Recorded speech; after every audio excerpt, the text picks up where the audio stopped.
হাসরের ময়দানে 5 ধরনের নারীর দিকে আল্লাহ তাআলা ফিরেও তাকাবেন না এবং প্রিয় নবী হযরত মুহাম্মদ সাল্লাল্লাহু আলাইহি ওয়াসাল্লাম তাদেরকে উম্মত বলে পরিচয় দিবেন না। 5 ধরনের নারী আছে যারা এতটাই কপাল পোড়া যে তাদের বিনা হিসাবে জাহান্নামে পাঠানো হবে। নারীর জন্য 5 ধরনের সাজসজ্জা নিষেধ করা হয়েছে। কোন নারী যদি দুনিয়াতে এই 5টি সাজ কখনো সাজে তার জন্য জাহান্নাম নিশ্চিত, একদম বিনা হিসাবে জাহান্নামে পাঠানো হবে। তাদের কোনো নামাজ রোজা আল্লাহর দরবারে কবুল হবে না। প্রিয় দর্শক, অবশ্যই ভিডিওটি শেয়ার করে দিবেন, মা বোনদের উপকারে আসবে। এবং আপনার ঘরে যদি কোনো নারী এই 5টি সাজে নিজেকে সাজিয়ে রাখে অবশ্যই নিষেধ করবেন। নারীর জন্য ইসলামে 5 ধরনের সাজ হারাম করা হয়েছে। প্রিয় দর্শক, আপনাদের কাছে একটি প্রশ্ন, মান রাব্বুকা, আপনার রব কে? অবশ্যই মুসলিম হলে কমেন্টে উত্তর দিয়ে যাবেন। তো চলুন বেশি কথা না বলে শুরু করি আজকের ভিডিও। একটা মানুষকে আল্লাহ তাআলা কি সুন্দর করে নিখুঁতভাবে বানিয়েছেন, তারপরেও সাজসজ্জার নামে আমরা হারাম পথে চলে যাচ্ছি। তার মধ্যে 1 নম্বরে হলো ভ্রু প্লাক করা। ইসলামে ভ্রু প্লাক করা হারাম ঘোষণা করা হয়েছে।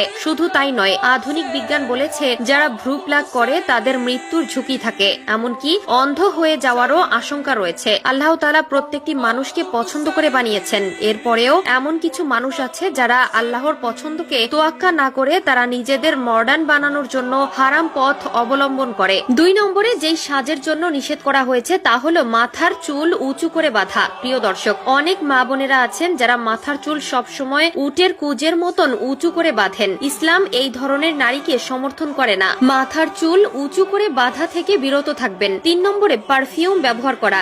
যে নারী সুগন্ধ ব্যবহার করে বাজার ঘাটে চলাফেরা করে তাদের উপর আল্লাহর লানত। তার শরীরের সুবাসে যদি কোনো পুরুষ আকৃষ্ট হয় তার জন্য জাহান্নাম ওয়াজিব হয়ে যাবে। তবে চাইলে আতর ব্যবহার করতে পারেন, তাও শুধু ঘরের জন্য। যদি বিবাহিত হয়ে থাকেন তাহলে স্বামীকে খুশি করার জন্য সুগন্ধি ব্যবহার করতে পারবে, শুধুমাত্র ঘরের ভেতরেই। যেই নারী সুগন্ধি ব্যবহার করে রাস্তাঘাটে চলাফেরা করবে তার উপর পুরুষদের আকৃষ্ট হওয়ার সম্ভাবনা থাকবে, তাই এই বিষয়ে অবশ্যই সতর্ক থাকবেন। 4 নম্বরে টাইট ফিট জামা কাপড় পরা।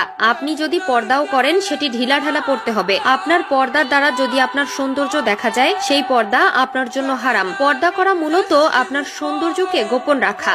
এখনকার অনেক মেয়েরা টাইট ফিট জামা কাপড় পরে চলাফেরা করে, যা অন্যান্য পুরুষদেরকেও জাহান্নামে নিয়ে যাওয়ার জন্য যথেষ্ট।